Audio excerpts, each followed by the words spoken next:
This episode, see like Christian Münzner, Part 2. Hey Guitar Champion, what's going on? Justin Hornbach here, back from my practice cave, and welcome to today's tapping etude in the style of Christian Münzner. Well, after the big interview with Christian, which was really interesting and really worth to check out if you are a fan of the music from Christian Münzner, I promised to you guys to give you a lick or etude in the style of Christian Münzner, and here it is, the tapping etude, the big tapping etude. This was heavily inspired by his song Time Warp from his first solo record, Time Warp, and it really should show you how many kind of tapping styles and tapping idea Christian is aware of. His tapping playing is really phenomenal and I really love it, and this etude really helps you to maybe give you some more examples and ideas how you can use tapping into your own playing, but also a really good etude, well it was for me a really good etude to train the hammer-ons from nowhere. A technique which is always kind of a problem. So it will train your hammer-ons from nowhere, your tapping, your timing in your left hand, your legato, all the stuff that brings you to another level. So, first I'm going to play the lick really fast, and then I'm going to play it really slow, and then I'm going to explain it. If you want the free tabs for this tapping etude, then check out the description box. There's a download link where you can download them. So, without further ado, let's start with this big tapping etude in the style of Christian Münzner. Have fun and stay progress. Cheers.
Okay, first let's check out the chord progression of this tapping etude. We are starting with E major, playing this one twice, going to C major 7, D7, back again to E major 7, just E major, playing it twice, C major 7, now we're going to B7, resolving into E flat minor, D major, E flat minor, B minor 7, going back to E flat minor, D major, E flat minor, and then we're playing B sus4, resolving into B major, or to be precise, B7, and it's B sus4 7 with a 7 in it. You can like this one, sorry. Yeah, like this. Resolving into E major again. Okay, we have two sorts of tapping ideas here. The first one is a tapping idea where our root note is on the A string, and the second one is where our root note is on the E string. We're starting with a tapping shape where our root note is on the A string. In E major, this tapping idea goes like this.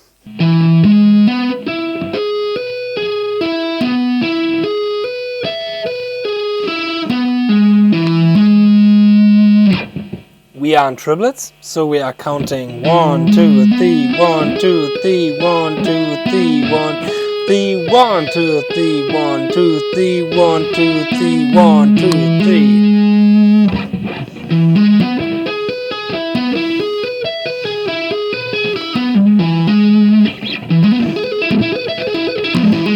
Now this kind of finger shape for this tapping part, we are keeping this all around the etude every time when we are on the A string. The only thing that we are changing are the third, because sometimes we have a minor chord where our root note is on the on the A string, and there we have to change the third from major to minor. But other than that, it stays the same all around. Okay, now we're going to the next shape where our root note is on the E string, and here we have one note extra. We always have the septime, the seventh in it. For example, the first time when we are playing this shape, we are playing it in C major 7, and it looks and sounds like this.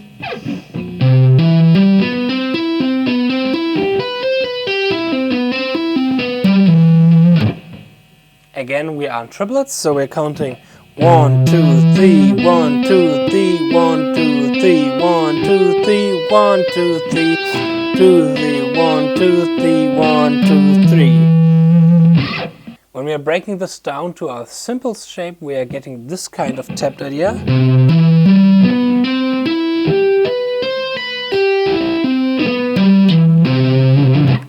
And now what Christian is doing with this shape, he just repeats some notes, or he's putting a pattern in there, and so he creates this longer line for those arpeggio, tapped arpeggio shapes. In intervals we have root, third, fifth, root, third, fifth, root. And now, like the shape where our root note is on the A string instead of the E string, we are just keeping this kind of form, this kind of shape, and sometimes doing it in minor 7, sometimes doing it in dominant 7, and so on. So let's now take those two shapes, those two arpeggio ideas, and putting it into our chord progression. Okay, we are starting again with E major.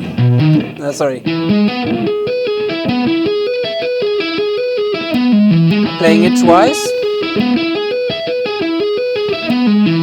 Watch out, they hammer on from nowhere, especially when we are repeating this pattern. Here, for example, is one hammer on from nowhere. And then here's the next one to start this phrase, or to repeat this phrase. Okay, after we're playing the E major twice, we're going to C major 7 with this shape.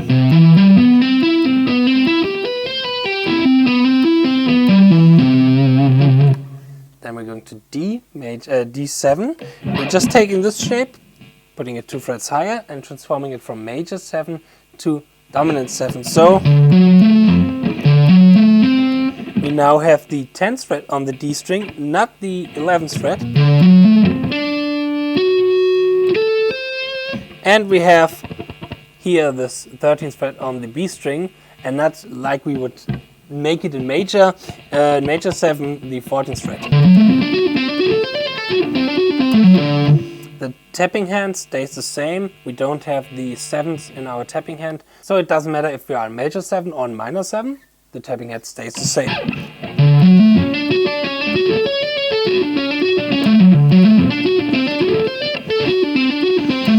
See? There. Okay, after the D dominant 7, we are playing again E major on the A string. Playing it again twice. Playing again C major 7 on the E string. And now we're going to B dominant.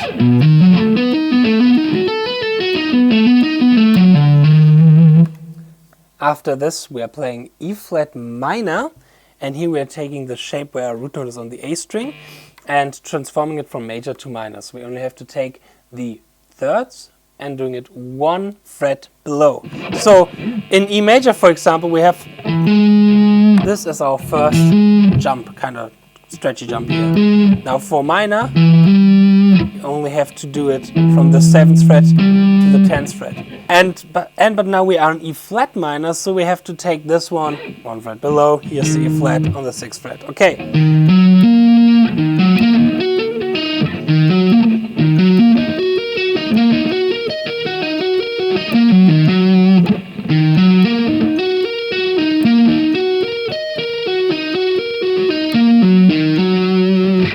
After that we're going to D major, and the cool thing about this chord progression, E flat minor to D major, is that the third in each chord is the same. Well, obviously in one chord we have the minor third, in the other chord we have the major third, but the note is the same.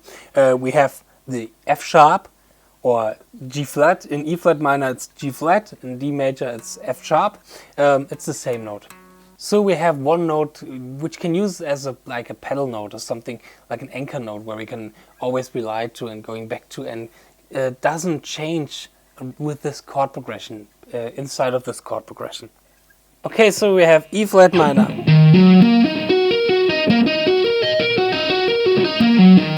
Then we have D major.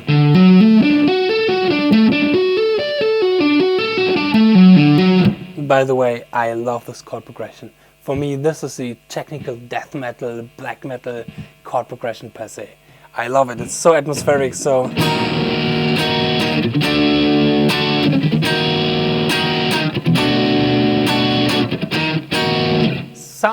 It just sounds so atmospheric, but it just sounds so awesome. Okay, let's continue. Again, we have, after we're playing the D major, again the E flat minor. Sorry. And then we're going to B minor 7. And here we're going back again to the tapping shape, which lies on the E string, but this time in minor 7. So we have...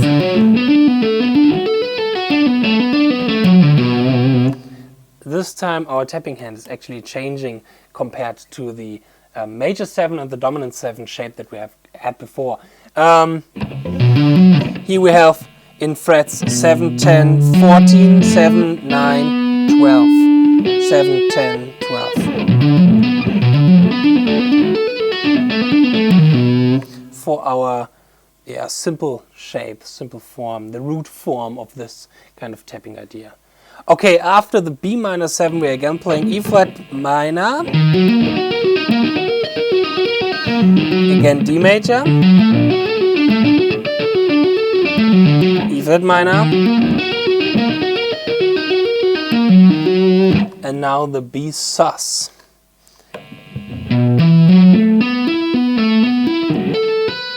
But not for a full bar, just for a half of a bar. In the other half of a bar we are resolving into the B7.